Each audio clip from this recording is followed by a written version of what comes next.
To Suman TV Karimnagar. నా పేరు స్నేహ. Today Karimnagar bulletin కి స్వాగతం. ముందుగా హెడ్లైన్స్.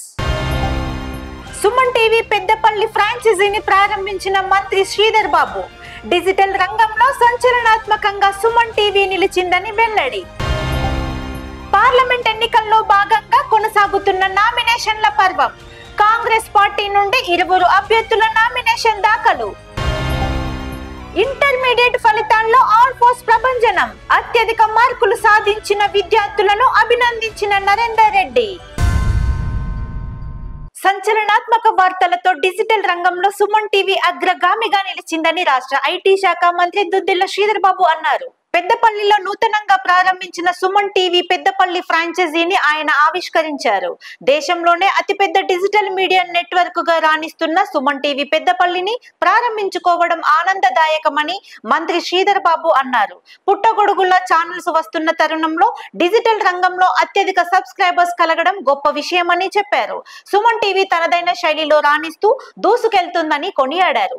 ప్రముఖులకు సంబంధించిన వ్యక్తుల విశిష్టతను వెలికి తీయడంలో ప్రత్యేకతను సాధించారని కొనియాడారు. ప్రభుత్వ పరంగా చిన్న చిన్న లోపాలు జరిగితే సరి చేసుకుంటామని స్పష్టం చేశారు. ప్రతిరోజు 5 కోట్ల మంది వ్యూవర్స్ తో సుమన్ టీవీ విస్తృతంగా పాతుకుపోతోందని Suman TV vice president Rambabu అన్నారు. ప్రతి నియోజకవర్గంలో సుమన్ టీవీ ఉండాలనే ఉద్దేశంతో ఫ్రాంచైజీలు ఏర్పాటు చేశామని తెలిపారు. సుమారు 157 అసెంబ్లీ నియోజకవర్గాలలో ప్రారంభించామని తెలిపారు. మనుషుల్లోని ఎమోషన్స్ చూసి పసిగట్టేందుకు సుమన్ టీవీ పట్టం కట్టిందని తెలిపారు. స్థానికుల సమస్యలను వెలికి తీయడంతో పాటు లోకల్ ప్రజల అవసరాలను తీర్చేలా ఫ్రాంచైజీలు ప్రారంభించామని తెలిపారు. సాఫ్ట్వేర్ రంగంలో మరింత ముందుకు సాగేందుకు ప్రత్యేక ఛానల్ ను ప్రారంభించనున్నామని Suman TV franchises head Tirumal Reddy అన్నారు. సుమన్ టీవీ ఐటీ పేరిట త్వరలో ఛానల్ ఆవిష్కరించనుందని తెలిపారు. సామాన్యుడితో సుమన్ టీవీ పేరిట ముందుకు దూసుకెళ్తున్నామని చెప్పారు. ఎందరో నిరుపేదలైన టాలెంటెడ్ వ్యక్తులను వెలికి తీసిన ఘనత సుమన్ టీవీకే దక్కుతుందని చెప్పారు. ఈ కార్యక్రమంలో మంత్రి శ్రీధర్ బాబుతో పాటు ఎమ్మెల్యేలు Raj Thakur, Vijaya Ramana Rao, Suman TV vice president Rambabu, ఫ్రాంచైజీల incharge Tirumal Reddy, SUDA chairman Komatireddy Narender Reddy, Suman TV Peddapalli యజమానులు ఒంటలి కృష్ణ, నెమలిపులి శ్రీనివాస్, పడకంటి సదాచారి, సిబ్బంది తదితరులు పాల్గొన్నారు. సుమన్ టీవీ 2015 నుంచి కూడా ప్రజలకి చాలా చేరువుగా వచ్చింది. ఇప్పుడు డ్రాయింగ్ రూముల నుంచి మనం న్యూస్ కంటెంట్ వాచ్ చేసే స్థాయి నుంచి ఈ రోజున అరచేతిలో మనం న్యూస్ వాచ్ చేయటం మొదలుపెట్టిన ఈ క్రమానికి సుమన్ టీవీ కూడా చాలా దోహదపడింది అనేది మేము గర్వంగా చెప్తాం.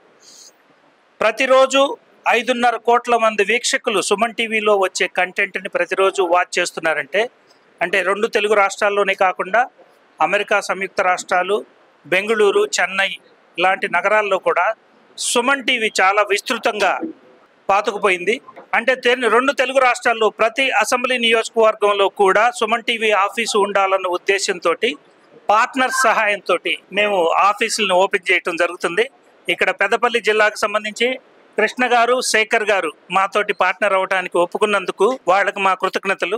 2 తెలుగు రాష్ట్రాల్లో ఉన్న 294 అసెంబ్లీ నియోజకవర్గాల్లో ఇప్పటి వరకు 157 అసెంబ్లీ నియోజకవర్గాల్లో మా ఆఫీసులు ఓపెన్ చేయడం జరిగింది. ఇతోధికంగా అంటే ఈ 157లో కూడా దాదాపుగా 90 ఆఫీసులు తెలంగాణ రాష్ట్రంలోనే ఉన్నాయని చెప్పుకోవడానికి మాకు చాలా గర్వంగా ఉంది. అంటే మీడియా అనేది ప్రజల సమస్యలని, ప్రజలకున్న ఇష్యూస్ ని హైలైట్ చేసి ప్రభుత్వ యంత్రాంగం దృష్టికి తీసుకురావడంలో ఎప్పుడు ముందే ఉంటుంది. మేమేందంటే ఇంకొంచెం ముందుకు వెళ్ళి ప్రజల మనోభావాలకి అనుగుణంగా చాలా కాలం క్రితం ఏంటంటే మనకి సైన్స్ అండ్ టెక్నాలజీలో చాలా మార్పులు వచ్చినాయి. 2020లోనే సైంటిస్టులు మిర్రర్ న్యూరాన్స్ అనే ఒక కొత్త న్యూరాన్స్ని కనిపెట్టారు.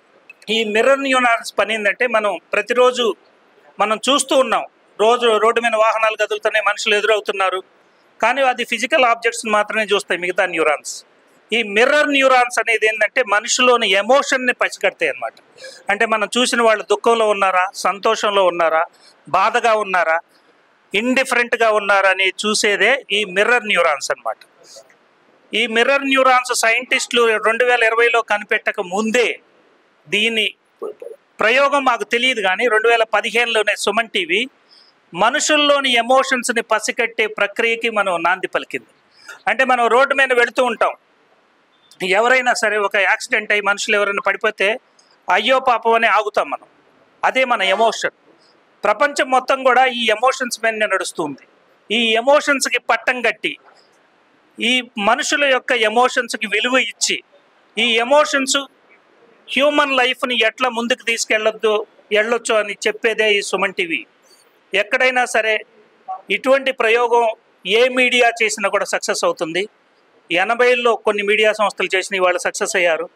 ఇప్పుడు 2021వ శతాబ్దంలో సుమన్ టీవీ తెలుగు రాష్ట్రాలు ఎస్పెషల్లీ సౌత్ ఇండియాలో మేము చేసిన ప్రయోగం ద్వారా మేము ప్రతిరోజు కూడా 5.5 కోట్ల మంది ప్రజలకు రీచ్ అవుతున్నాం.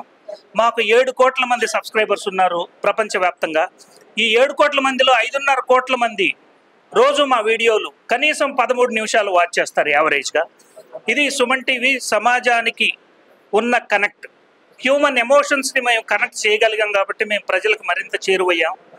అంటే ప్రభుత్వ యంత్రాంగం కానీ లేకపోతే ధార్మిక సంస్థలు కానీ ఏదైనా సరే ఈ లెక్కన మేము అందరికీ కూడా కనెక్ట్ అవ్వాలి. మిగతా 7 కోట్ల మందికి కూడా మేము ఇంకా కనెక్ట్ అవ్వాలని ఆశించే ఉద్దేశంతో ఈ ఆఫీసులన్నీ ఓపెన్ చేయడం జరుగుతుంది. లోకల్ పార్ట్నర్స్ తోటి మేము హైదరాబాద్లో పంజగుట్టలో ట్రాఫిక్ జామ్ అయితే పెద్దపల్లిలో ఉండే వీక్షకులకు అవసరం లేదు. ఇక్కడ పెద్దపల్లిలో ఏం జరుగుతుంది, రామగుండంలో ఏం జరుగుతుంది, 18 లైన్ కాలనీలో ఏం జరుగుతుంది, బేగంపేటలో ఏం జరుగుతుందని తెలిసే ప్రక్రియ ఈ లోకల్ ఛానల్స్ని మేము ఏర్పాటు చేసి ఇక్కడున్న ప్రజల సమస్యలను ప్రతిబింబించే విధంగా, అంటే local news for the global market. అంటే ఇంతకుముందు హైదరాబాద్ ఒక్కటే ఎందుకు హైలైట్ అయిందంటే మీడియా మొత్తం కూడా హైదరాబాద్ మీద ఫోకస్ అయింది కాబట్టి హైదరాబాద్ ఎక్కువ ఫోకస్ అయింది.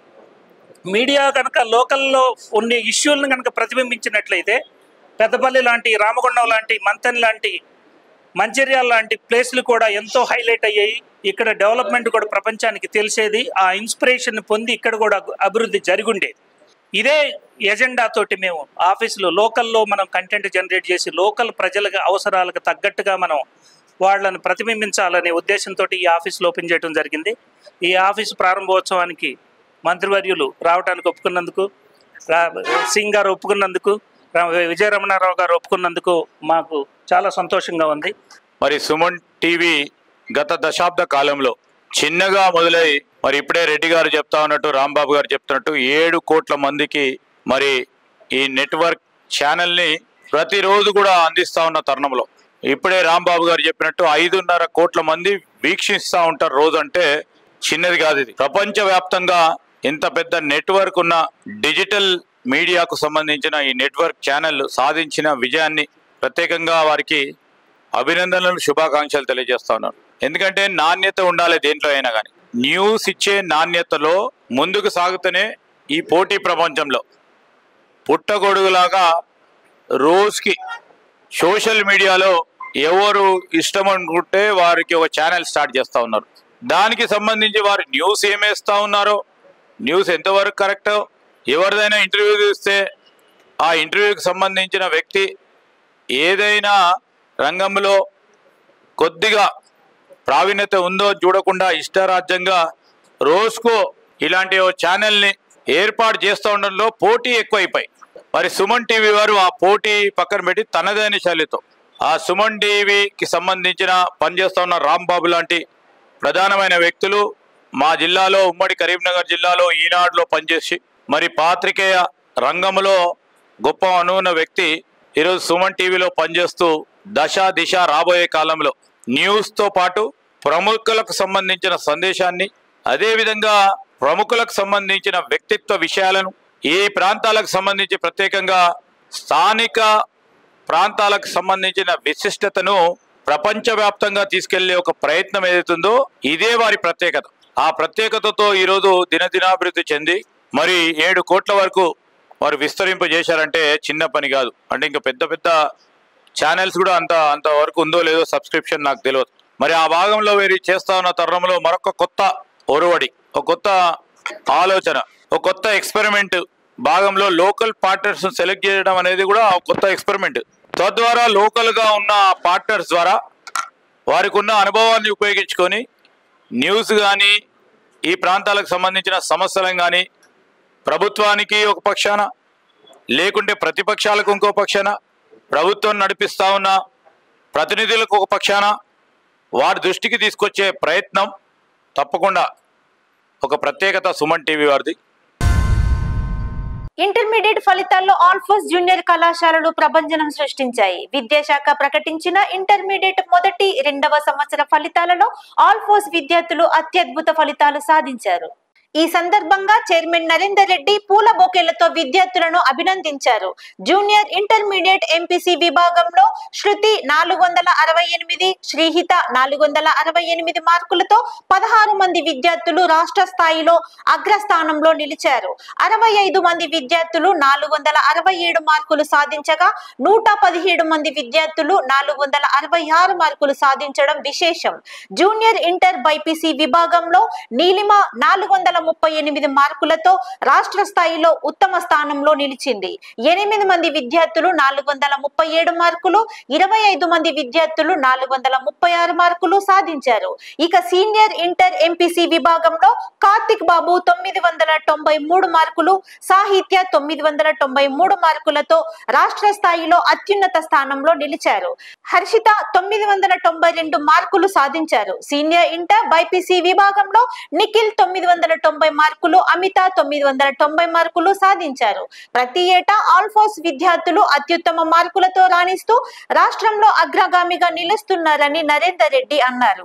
విద్యార్థులు శ్రమించి మార్కులు సాధించారని కొనియాడారు. ఆల్ఫోస్ అధ్యాపకులు, విద్యార్థుల సహకారంతో ఇది సాధ్యమయ్యిందని చెప్పారు. ఈ కార్యక్రమంలో నరేందర్ రెడ్డితో పాటు అధ్యాపకులు, విద్యార్థులు, తల్లిదండ్రులు తదితరులు పాల్గొన్నారు. ఈ రోజు ప్రకటించిన ఇంటర్ ఫలితాల్లో మరి ఆల్ఫోర్స్ మరొకసారి సంచలనమైన మార్కులతోటి మరి తెలంగాణలోనే ఒక అద్భుతమైన ఫలితాలతో గత 7 సంవత్సరాల నుంచి మరి రాష్ట్ర స్థాయిలో టాప్ మార్క్స్ సాధిస్తూ ఈసారి కూడా ముఖ్యంగా ఎంపీసీ సెకండరీ విభాగంలో 1000 మార్కులు గాను 993 మార్క్స్ తోటి ఇద్దరు చిన్నారులు మరి టాప్ మార్క్స్ లో ఉన్నారు. అంతేకాకుండా బైపీసీ ఫస్ట్ ఇయర్ లో కూడా 440కి 438 మార్క్స్, అట్లాగే ఎంపీసీ విభాగంలో కూడా 470కి 468 మార్క్స్, మరి ఫస్ట్ ఇయర్ ఎంఈసీ సిసిలో కూడా రాష్ట్ర స్థాయిలో టాప్ మార్క్స్. ఈ రకంగా మరి చిన్నారులు చాలా మంది కూడా ఇవాళ 99% అబోవ్ మార్కులు తీసుకొచ్చారు. వారందరికీ కూడా అభినందన తెలియజేస్తున్నాం. ఆల్ఫోర్స్ మరి ముఖ్యంగా ఐఐటి నీట్లో అద్భుతమైన ర్యాంకులు సాధిస్తూ కూడా ఐపీ రిజల్ట్స్ లో గత కొద్ది సంవత్సరాల నుంచి రాష్ట్ర స్థాయిలో టాప్ మార్క్స్ ఉంది. ఎంపీసీ బైపీసీ అనేది కాకుండా సిఈసీ ఎంఈసీలో కూడా పిల్లలు బాగా రాణించడం అంటే ఇక్కడ ఆల్ఫోర్స్ మేము అన్ని గ్రూపులను, అన్ని క్యాంపస్లను కూడా ఫోకస్ చేస్తున్నాం. ఇలా ప్రతి క్యాంపస్ నుంచి కూడా అత్యధిక మార్కులు రావడం జరిగింది. జగిత్యాల, మంచిర్యాల, హైదరాబాద్, కరీంనగర్, నిర్మల్ మరి అన్ని చోట్ల నుంచి కూడా పిల్లలు అత్యధిక సంఖ్యలో మార్కులు తీసుకుని వచ్చినారు. వారందరికీ కూడా అభినందనలు. మాకు సహాయ సహకారాలు అందిస్తున్న తల్లిదండ్రులకి, మరి నిరంతరం శ్రమిస్తున్న స్టాఫ్ మెంబర్స్ కి కూడా ఈ సందర్భంగా నేను అభినందన తెలియజేస్తున్నాను. రేపు రాబోయే ఐఐటి మెయిన్స్ ఫలితాల్లో కూడా మరి ఇంతకంటే మెరుగైన ఫలితాలు, అట్లాగే ముందు రోజుల్లో రాబోయే నీట్, అడ్వాన్స్, ఎస్ఎస్సి ఫలితాల్లో కూడా మరి తెలంగాణలో విద్యారంగంలో రిజల్ట్స్ వస్తున్నాయంటే చాలు ఆల్ఫోర్స్ ముందుంటుంది. ప్రతి సంవత్సరం కూడా మా రికార్డ్స్ మేము బ్రేక్ చేస్తూ ముందుకు వెళ్తున్నాం. మరి ఇలాగే రాబోయే రోజుల్లో కూడా సంచలనమైన ఫలితాలకు వేదిక ఆల్ఫోర్స్ అని నిరూపిస్తాం. మరొకసారి మా చిన్నారులందరికీ కూడా అభినందన తెలియజేస్తున్నాం. కరీంనగర్ పార్లమెంట్ ఎన్నికల్లో భాగంగా పలు పార్టీల అభ్యర్థులతో పాటు స్వతంత్ర అభ్యర్థులు నామినేషన్ దాఖలు చేశారు. ఇప్పటి వరకు 12 మంది అభ్యర్థులు నామినేషన్లు దాఖలు చేయగా బుధవారం రోజున మరో 13 మంది పలు పార్టీలతో పాటు స్వతంత్ర అభ్యర్థులు నామినేషన్లు వేశారు. మొత్తంగా 25 మంది అభ్యర్థులు నామినేషన్లు దాఖలు చేశారు. బీఆర్ఎస్, కాంగ్రెస్, బీజేపీ పార్టీల నుండి అభ్యర్థులకు బదులుగా వారి బంధువులు నామినేషన్లను రిటర్నింగ్ అధికారి పమేలా సత్పతికి అందజేశారు. కాంగ్రెస్ పార్టీ నుండి ఇప్పటికే వెలిచాల రాజేందర్రావు నామినేషన్ వేయగా అలిగిరెడ్డి ప్రవీణ్ రెడ్డి తరపున కుటుంబీకులు నామినేషన్ దాఖలు చేయడం చర్చనీయాంశంగా మారింది. ఇంటర్ ఫలితాల్లో ఎస్ఆర్ కళాశాల విజయకేతనం ఎగురవేసింది. కరీంనగర్ జిల్లా అలుగునూరులోని ఎస్ఆర్ మెయిన్ క్యాంపస్ లో విలేకరుల సమావేశం ఏర్పాటు చేశారు. ఎస్ఆర్ కళాశాల జోనల్ ఇన్ఛార్జ్ నేదురు తిరుపతి వివరాలు వెల్లడించారు. ఇంటర్ ప్రథమ, ద్వితీయ ఫలితాల్లో రాష్ట్రంలోనే ఉత్తమ ర్యాంకులు సాధించిందని తెలిపారు. ప్రతి ఏటా వెలువడే ఫలితాల్లో ఎస్ఆర్ ప్రభంజనం సృష్టిస్తుందని ఆయన తెలిపారు. 8వ తారీఖు స్టార్ట్ అయ్యి మార్చ్ 14వ తారీఖు ముగిసినాయి. వాటికి సంబంధించినటువంటి ఎగ్జామినేషన్ ఆధునిక సాంకేతిక పరిజ్ఞానాన్ని విద్యార్థులు అందిపుచ్చుకొని ఉన్నత స్థాయికి ఎదగాలని వాగేశ్వరి ఇంజనీరింగ్ కళాశాల చైర్మన్ గండ్ర శ్రీనివాస్ రెడ్డి అన్నారు. కరీంనగర్ జిల్లా తిమ్మాపూర్ మండలంలోని వాగేశ్వరి ఇంజనీరింగ్ కళాశాలలో computer science, artificial intelligence and machine learning department ఆధ్వర్యంలో ఉద్భవ్ 24 పేరిట ఫ్రెషర్స్ డే వేడుకలు ఘనంగా జరిగాయి. ఈ కార్యక్రమానికి ముఖ్య అతిథిగా కళాశాల chairman Gandra Srinivas Reddy, joint secretary Srinivas Reddy హాజరై జ్యోతి ప్రజ్వలన చేసి కార్యక్రమాన్ని ప్రారంభించారు. ఈ సందర్భంగా విద్యార్థులను ఉద్దేశించి వారు మాట్లాడారు. పట్టుదల ఉంటే విద్యార్థులు సాధించలేనిది ఏదీ లేదని చెప్పారు. అంతకు ముందు విద్యార్థులు చేసిన సాంస్కృతిక కార్యక్రమాలు ఆహుతులను ఆకట్టుకున్నాయి. ఈ కార్యక్రమంలో joint secretary Srinivas Reddy, principal Srinivas, director Vishwanath, Vinod, Prakash Reddy, CSC HOD Srikanth Reddy, Sandhya Reddy, అధ్యాపకులు, విద్యార్థులు పాల్గొన్నారు. క్లాస్కు రావడం, అటెండెన్స్ అనేటువంటిది కూడా చాలా ఇంపార్టెంట్. మనం రోజు క్లాస్కు వచ్చి మనం ఇంటికి వెళ్ళిన తర్వాత తరువుగా బుక్ చదివినప్పుడే ఆ నాలెడ్జ్ అనేది ఉంటుంది. ఇంజనీరింగ్ పాస్ కావడం అనేది పెద్ద గొప్ప విషయం ఏం కాదు. ఎందుకంటే ఏ గైడ్ చదివినా లేకుంటే ఏ లాస్ట్ 3-4 ఇయర్స్ క్వశ్చన్ పేపర్ తీసుకున్నా కూడా పాస్ కావడం అనేటువంటిది పెద్ద గొప్ప విషయం ఏం కాదు. అంటే నేను చెప్పేది ఏంటంటే మన నాలెడ్జ్ గెయిన్ చేయాలంటే బుక్ నాలెడ్జ్ అనేటువంటిది ఖచ్చితంగా ఉండాలి. కాబట్టి 4 ఇయర్స్ కష్టపడి ఇంతటితో టుడే కరీంనగర్ బులెటిన్ సమాప్తం. Thank you all.